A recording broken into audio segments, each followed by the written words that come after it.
नमस्कार, GS exam as में आपका बहुत बहुत स्वागत है। दोस्तों, आज हम इतिहास के पन्नों को पलटकर एक ऐसे मोड़ को समझने वाले हैं जिसने आधुनिक भारत की कहानी को हमेशा के लिए बदल दिया। जी हाँ, हम बात करेंगे 1818 के बाद के उस दौर की जब भारत में एक बिल्कुल नई और अभूतपूर्व सत्ता का उदय हुआ, ब्रिटिश राज। तो बात है साल 1818 की।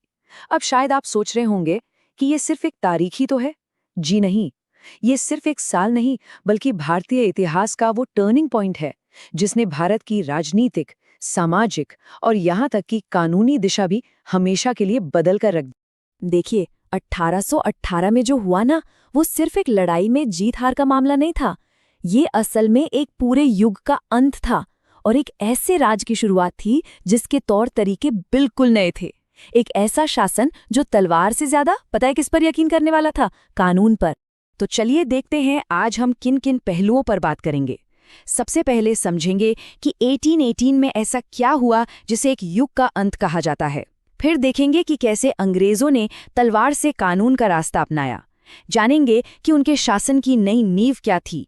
1833 में कैसे उन्होंने अपनी सत्ता पर आखिरी मोहर लगाई और आखिर में कैसे उन्होंने भारतीय समाज में दखल देना शुरू किया। तो चलिए शुरू करते हैं पहले पॉइंट से। 1818 एक युग का अंत। ये कहानी शुरू होती है तीसरे आंग्लो मराठा युद्ध के ठीक बाद, जब हिंदुस्तान का सियासी नक्शा आप कह सकते हैं पूरी तरह से बदल चुका था। तो हुआ ये कि 1818 आते आते पेशवा बाजीराव द्वितीय हार चुके थे और उनकी हार के साथ ही वो शक्तिशाली मराठा संघ जो कभी पूरे भारत में अपना दबदबा रखता था, पूरी तरह बिखर गया। मतलब जो ताकत सदियों से भारत की राजनीति का केंद्र थी, वो अब बस इतिहास का हिस्सा बन चुकी थी। और अब मैदान में कौन बचा? सिर्फ एक खिलाड़ी, ईस्ट इंडिया कंपनी, जो अब सिर्फ एक ट्रेडिंग कंपनी नहीं थी, वो अब हिंदुस्तान की असली शासक बन चुकी थी। अब इतनी बड़ी जीत के बाद अंग्रेजों को एक बात बहुत साफ साफ समझ में आ गई। उन्हें ये एहसास हुआ कि भाई इतना बड़ा मुल्क है, इसे सिर्फ फौज के दम पर, सिर्फ तलवार के जोर पर हमेशा के लिए कंट्रोल नहीं किया जा सकता। और यहीं पर उनकी सोच में एक बहुत बड़ा शिफ्ट आया। उन्हें समझ आया कि तलवार से जो शासन होता है ना, वो टेम्पररी होता है और बहुत महंगा भी पड़ता है। लेकिन अगर एक सिस्टम बनाया जाए, कानून का राज स्थापित किया जाए, तो वो शासन स्थायी भी होगा और ज्यादा व्यवस्थित भी। तो अब उनका फोकस जंग जीतने से हटकर एक सिस्टम बनाने पर आ गया। और इस नए सिस्टम को खड़ा करने के लिए उन्होंने 4 मजबूत पिलर्स यानी स्तंभों की पहचान की। वो क्या थे? कानून, रेवेन्यू यानी लगान, न्याय व्यवस्था और चौथा शिक्षा। समझिए कि ब्रिटिश भारत की पूरी इमारत इन्हीं 4 नींवों पर खड़ी की जानी थी।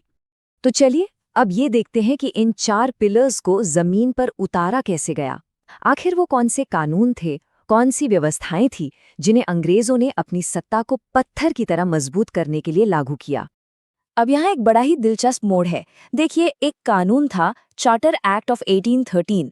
वैसे तो ये 1813 में ही पास हो गया था, लेकिन इसका असली असर, इसका असली प्रभाव जमीन पर तब दिखना शुरू हुआ जब 1818 में अंग्रेजों ने सैन्य तौर पर सबको किनारे लगा दिया। इस एक्ट ने कई बड़े बदलाव किए। पहला, इसने कंपनी का जो व्यापार पर एकाधिकार था उसे खत्म कर दिया। दूसरा, ईसाई मिशनरियों को भारत आने की खुली छूट मिल गई। और पहली बार, ये बहुत जरूरी है, पहली बार भारत में शिक्षा के लिए सरकारी फंड तय हुआ। ये सिर्फ कुछ नियम नहीं थे, ये इस बात का साफ इशारा था कि अंग्रेज अब सिर्फ राज नहीं करना चाहते, बल्कि वो भारतीय समाज के अंदर तक अपनी पैठ बनाना चाहते हैं।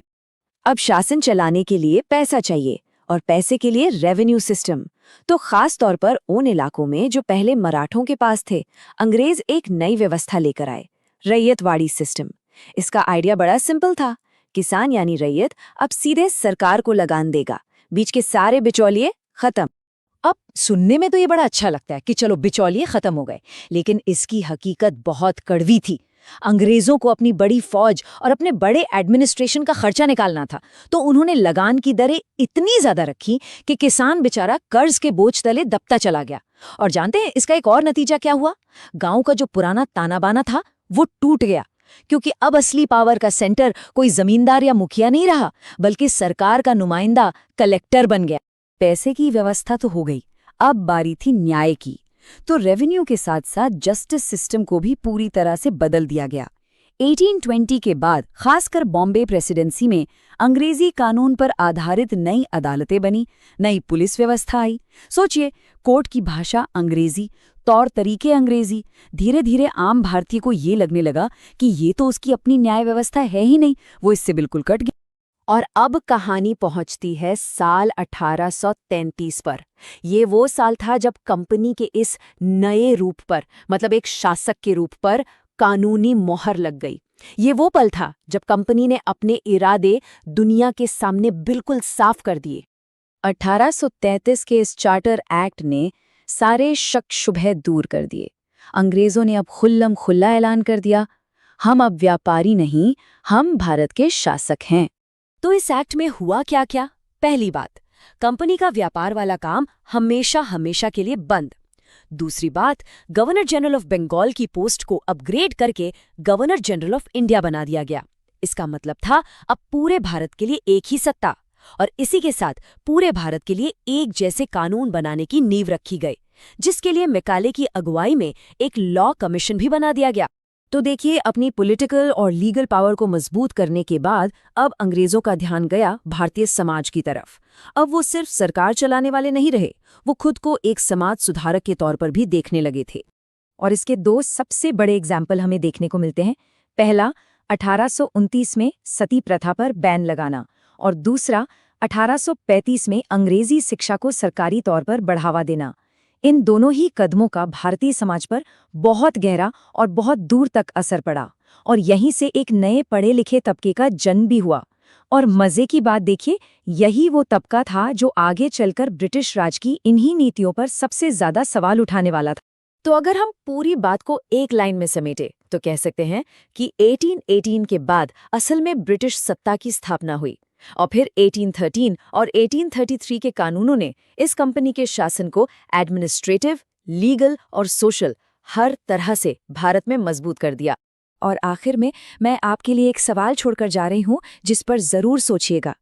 अंग्रेजों ने जो ये सुधार किए, चाहे वो सती प्रथा का अंत हो या अंग्रेजी शिक्षा, क्या ये वाकई में भारत की प्रगति के लिए थे, या फिर ये भी भारतीयों पर अपना कंट्रोल मजबूत करने का एक और जरिया था?